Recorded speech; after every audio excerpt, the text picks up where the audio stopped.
మీరు ఇచ్చిన తర్వాత ప్రజలు ఎన్నుకుంటారు. ప్రజలు ఎన్నుకుంటే లోపలికి వస్తాం. ఈరోజు ఏ నాయకుడైనా సరే ముఖ్యమంత్రిగా ఉండి కూడా ఓడిపోయిన సందర్భాలు ఉన్నాయి. నిన్న మీరు చూస్తే ఢిల్లీలో కేజ్రీవాల్ ఆయన ఎమ్మెల్యే గెలవలేదు. ఎమ్మెల్యే గెలవకుండా నాకు ప్రతిపక్ష హోదా ఇవ్వాల్సిందే అని డిమాండ్ చేస్తే, లేకుంటే నేను అసెంబ్లీకి వస్తానంటే ప్రజాస్వామ్యం ఏ విధంగా ఒప్పుకుంటుంది? దేశంలో ఎక్కడా జరగలేదు ఇలాంటి విషయాలు. నేను 96లో ముఖ్యమంత్రిగా ఉన్నాను, 95లో ముఖ్యమంత్రిగా ఉన్నాం. 94లో కాంగ్రెస్ పార్టీకి మెజార్టీ రాలేదు. సమైక్య ఆంధ్రప్రదేశ్లో 26 సీట్లు మీరున్నారు అధ్యక్ష. అప్పుడు 26 సీట్లు గెలిచారు. ప్రతిపక్ష హోదా ఇవ్వలేదు. లీడర్గా ఉన్నాడు వాళ్ళ పార్టీకి.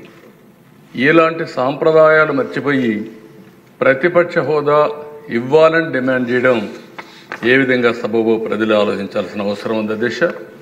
ప్రతిపక్ష హోదా మీరు నేను ఇచ్చేది కాదు, ఇది ప్రజలు ఇచ్చేది. అది గుర్తుపెట్టుకోవాల్సిన అవసరం ఉందని చెప్పి కూడా నేను మీకు తెలియజేస్తున్నాను అధ్యక్ష. ఈరోజు మన నాయకులు మాట్లాడినప్పుడు చాలా విషయాలు మాట్లాడారు. ఒక్క విషయం మనం అందరం గుర్తుపెట్టుకోవాల్సిన అవసరం ఉంది.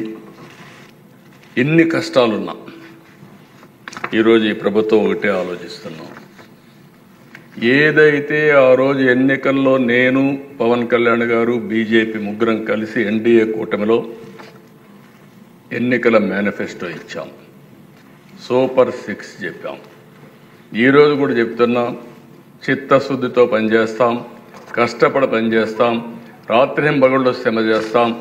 మేము చెప్పిన మాటలను నిలబెట్టుకోవడానికి అనుక్షణం పనిచేస్తామని మరొక్కసారి ఈ అసెంబ్లీలో ఈరోజు అధ్యక్ష మీరు ఒకసారి చూస్తే, వచ్చిన వెంటనే ఒకప్పుడు 200 రూపాయలు పింఛనుంటే 2000 రూపాయలు 14-19 నేనే చేశాను. అదే సమయంలో 3000 రూపాయల నుంచి 4000 రూపాయలు చేశాం.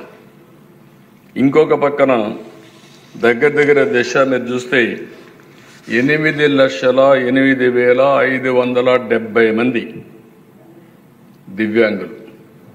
ఈరోజు మీరు చూసినప్పుడు 5 సంవత్సరాలు ఒక్క పైసా పెంచలేదు. 3,000 రూపాయల నుంచి ఒకేసారి 6,000 రూపాయలు చేసిన కూటమి ఎన్డీఏ కూటమి. అదే మరిగా దశ కడాన లెప్రసీ పేషెంట్స్ కూడా డబ్బులు ఇవ్వాలంటే వాళ్ళకి మనసు రాకపోతే 7,033 మందికి 6,000 రూపాయల చొప్పున ఇచ్చాం. ఈరోజు అధ్యక్ష మీరు చూస్తే